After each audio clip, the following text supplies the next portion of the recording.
إنا أنزلنا إليك الكتاب بالحق لتحكم بين الناس بما أراك الله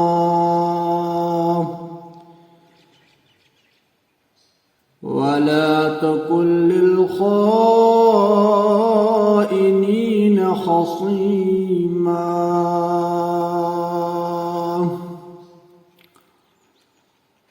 آپ کی طرف یہ کتاب حق کے ساتھ نازل کی ہے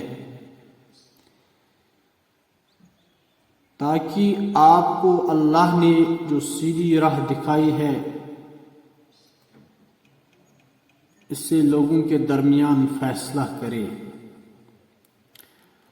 اور آپ خیانت کرنے والوں کے حمایتی نہ بنے۔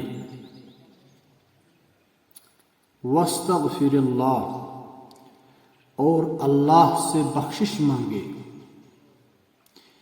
ان اللہ کان غفورا رحیما، بے شک اللہ بہت بخشنے والا نہایت رحم والا ہے۔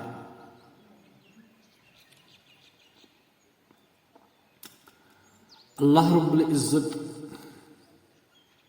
یہی چیز فرماتے ہیں، میں نے اس کتاب کو حق کے ساتھ نازل کیا ہے، جو بھی اس کتاب کے سامنے اپنے معاملات رکھے بالحق، حق کے ساتھ، تو اراک اللہ، اللہ اسے اچھی راستہ دکھانے والا ہوگا، فیصلے کرنے والا ہوگا۔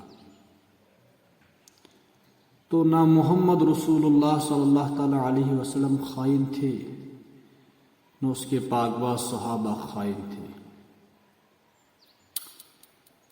لہذا اللہ رب العزت سے یہی دعا ہے، ہمیں ان احکامات پہ عمل کرنے کی توفیق عطا فرمائے۔